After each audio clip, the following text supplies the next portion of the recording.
नमस्कार दोस्तों। श्री माली जी ने एक बात कही थी अपनी पुस्तक में कि यदि हमारे जीवन में कोई समस्या है तो उसका समाधान केवल हमारे ही पास है। और उन्होंने जो ये बात कही थी बड़ी सही कही थी, या फिर यूँ मानो कि सही कही थी कि इंसान की अपने जीवन में स्वयं के द्वारा निर्मित की हुई समस्या हैं और फिर स्वयं ही इंसान उनका समाधान भी खोजता है, और जबकि समस्या खुद ने बोई है और समाधान भी उसी के पास है। लेकिन ज्ञान के अभाव में व्यक्ति इधर उधर भटकता रहता है यानी कैसे कैसे लोगों से मुलाकात करता है अपने इस दुखों को, कष्टों को हटाने के लिए।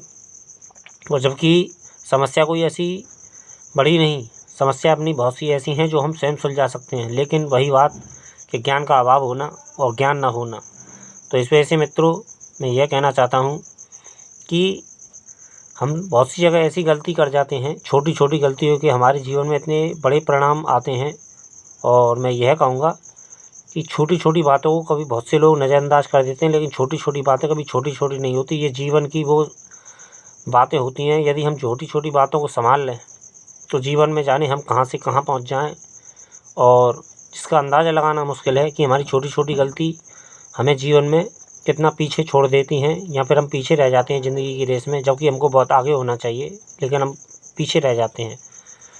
कहने का सार यह है मित्रों, मेरे पास आज एक व्यक्ति का मैसेज आया तो बोल रहा था कि भाई उसने संपर्क करने के बाद में वो अपनी समस्या बता रहा था कि आज ऐसे ऐसे मेरे पास में ये समस्या है, कुछ समाधान हो तो मुझे बताइए। तो समाधान में यही निकल गया है मित्रों। मैंने उससे सबसे पहले तो यही पूछा कि समस्या क्या है। बोला शारीरिक समस्या है। तो मैंने उससे पूछा कि शारीरिक समस्या तो है, लेकिन शारीरिक समस्या में भी नाम तो होते हैं हर चीज़ के भाई।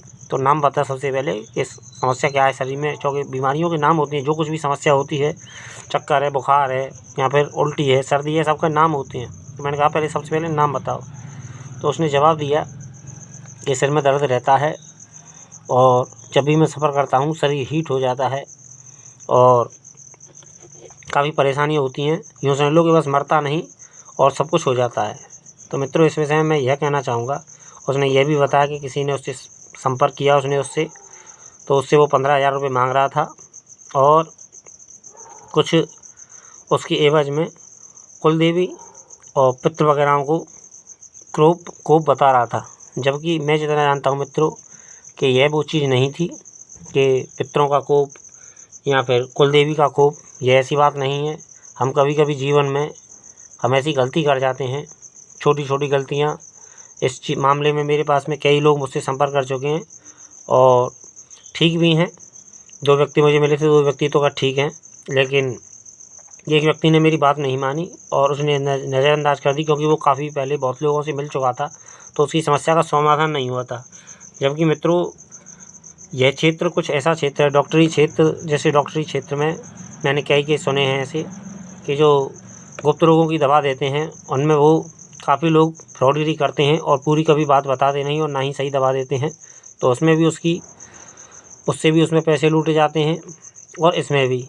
तो बहुत से लोग हमारे ऐसे ही लोग सियाने के नाम पर बहुत से लोग अपनी दुकान चला रहे हैं और व्यक्ति को समझ नहीं कि कौन सही है कौन गलत है, और जो कुछ किसी ने बता दिया उन्होंने वही मान लिया और बस उसी के पीछे लग गए। जबकि इंसान को अपनी स्वयं परमात्मा ने दिमाग दिया है, उस बुद्धि को अपनी ना लगाकर परेशानियों में घिरा रहता है। लेकिन मित्रों, मैं जहाँ तक जानता हूँ कि बहुत सी समस्याएं ऐसी होती हैं जो समाधान खोज लेती हैं, लेकिन कुछ लोग खोज नहीं पाते।